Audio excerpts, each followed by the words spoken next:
Live from Fargo and serving you on TV, online, and on the go. This is Valley News Live at 5. But I feel like it's just not fair to come to college and damage your health. Like, that's unacceptable.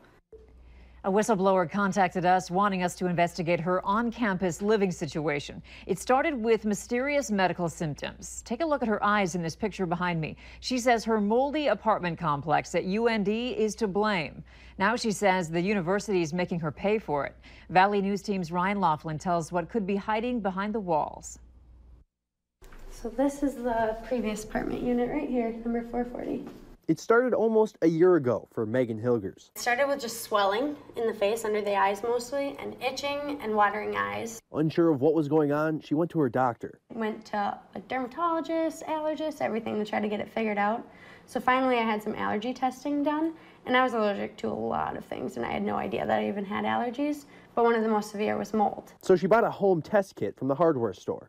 Old apartment had a very high level of mold. She says she then tried to get UND Housing to take a look at the issue, but she says her concerns weren't taken seriously.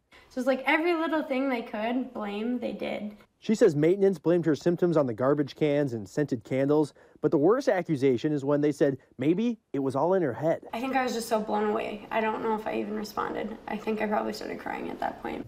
You had made allegations that this might have been in her head, or this might have been a psychological thing. She took offense to that. Is that something you want to address? No, I'm not going to address that. I will address that. Dealing with these situations can be difficult because they are so complex. Troy Nolder oversees nearly 800 units on UND's campus, and he says mold is rarely an issue, and legally he can't address specific situations with students. Our first concern is working with the students to try and minimize the inconvenience that might be exhibited there. Hilgers says they failed at that. I was not being heard, and that they just wanted me to quit complaining about this and move on. If the health problems, thousands of dollars in medical bills, and an expensive air purifier weren't enough, she says UND Housing is making her pay even more. So I was told that if my roommates are not moving in, I am responsible for paying the rent for all 3 bedrooms, which is $1,125 a month. $1,125 a month for an apartment with less mold. I feel like the things that they said were just inappropriate, and they were trying to make me quit fighting. So it's very hard to be stuck in my ways and keep going and fighting for myself and my health, but it's not something I can take lightly because it can affect me for the rest of my life. Hilgers now has to use an inhaler and still doesn't know how much UND will be charging her to live here. From Grand Forks, Ryan Laughlin, Valley News Live.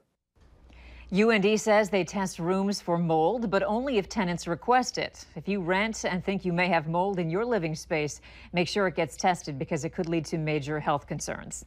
And this story came to us through our whistleblower hotline. If you have an issue you'd like for us to solve, give us a call, 237-6576, and leave your tip. A member of our investigative team will get on the case and go to work to expose the truth. Just when we thought the wind was letting up, guess again. Take a look at this video from a viewer. You can see the wind blew off her 350-pound cover on her hot tub north of Moorhead near Cragness. Let's send it over to Chief Meteorologist Hutch Johnson for the latest on the forecast. Hutch, will the wind let up anytime soon? Well, we are expecting to let up, but this evening looks to be a windy one and a blustery one because from time to time we have fast flakes flying fastidiously across the region. Take a look at the dark blue bands. These are little pockets of heavier snow, reducing visibility and from time to time sticking on roofs and grassy areas. A band getting ready to move into North Fargo right now is likely the case for Grand Forks as well. Evening flurries on and off. Gusty winds will diminish, but not until late tonight after bedtime. We'll see them become less gusty. And it looks like another chilly evening in the making. Now, as we head toward tomorrow, will the wind blow away your trick-or-treaters? Well, you need to put extra candy in their buckets to keep them weighed down. Yeah, that's I'll have right. the hour-by-hour details in this very sweet and important forecast here in a minute. That's the best tip I think I've heard all day for More candy in the Halloween-related stuff. Yeah, thank you. You bet. 2 men are facing charges after a drive-by shooting in South Fargo. Police arrested 26-year-old Oscar Kaye of West Fargo and 21-year-old Ryan Kitch for conspiracy to commit robbery and conspiracy to commit attempted murder. Police say the shooting happened just before 2:30 yesterday afternoon in the 1500 block of East Gateway Circle South. Police were able to stop the car that witnesses say was involved in the case and found the handgun believed to be used in the shooting. Investigators now believe the incident was a set-up robbery over drugs. Some new information for you tonight. We now know the names of 2 people who were killed in a head-on crash near Valley City. 35-year-old Kirsa Grupe of Fargo, along with 31-year-old Anthony Cornelius of Crane Lake, Minnesota, were both killed in the crash. 53-year-old Timothy Cornelius of Orr, Minnesota, was hurt in that crash. The North Dakota Highway Patrol says just after 12:20 Wednesday morning, Grupe was driving the wrong way on I-94 and hit the truck driven by Anthony Cornelius head on. Both drivers were taken to Mercy Hospital, where they were pronounced dead. Tomorrow will mark 1 year since anyone has seen 17-year-old Jeremy Jourdain. And today, area police are asking if you know anything in the case to give them a call. Jourdain lived in Cass Lake, Minnesota, and disappeared from the area of 5th Street Southeast in Bemidji. He was last seen wearing a blue and gray hooded sweatshirt, blue jeans, and a black and white Air Jordan shoes. Police are asking the public to check their land and outbuildings for any sign of Jourdain. And if you have any information, to call Bemidji Police at 218-333-9111. Today, we're getting a look at the first charges filed in the ongoing Russia investigation.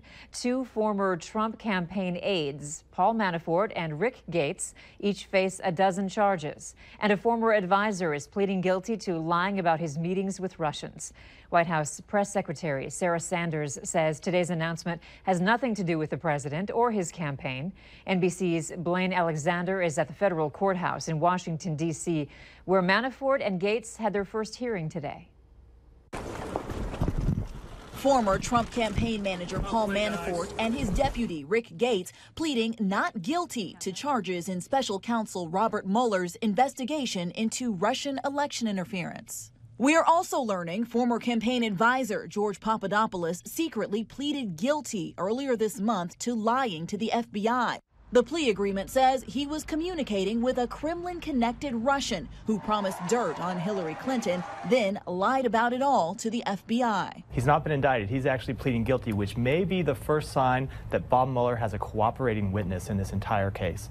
The White House distancing the administration from Papadopoulos. He was a volunteer member of an advisory council that literally met one time. Manafort and Gates are accused of lobbying for pro-Russian Ukrainians and not paying taxes on tens of millions of dollars. They are facing 12 charges, including conspiracy against the United States, conspiracy to launder money, and making false and misleading statements. The indictment makes no mention of President Trump or Russian meddling in the election. Well, I think you all saw today that President Donald Trump was correct. There is no evidence that Mr. Manafort or the Trump campaign colluded with the Russian government. There's been no evidence of Trump-Russia collusion, and nothing in the indictment today changes that at all. On Twitter, the president emphatically repeating there was no collusion, saying about his former campaign manager it was years ago, before Manafort was part of the campaign. Blaine Alexander, NBC News, Washington. If convicted, Manafort and Gates could face serious prison time. Money laundering alone brings up to 20 years in prison. Overdose deaths involving prescription opioids have quadrupled since 1999. The president recently signed an order making the problem a national public health emergency. For years, Michael Peterson of Halstead, Minnesota, says he used prescribed morphine to deal with back pain, including arthritis. Some doctors told him he was addicted. When federal guidelines changed, he was forced to give up morphine, and he described himself as feeling lost until he found relief through a pain management specialist. From not having any hope, not knowing where to go, find out there is an alternative to opiates. You know, it made me feel pretty good in itself that they're not throwing in the towel on you. They haven't given up. Tonight on Valley News Live at 10, hear what was done to help Peterson and learn about the bigger picture of prescription opioid addiction and why you might think to maybe ask your doctor about pain management alternatives. Are you ready?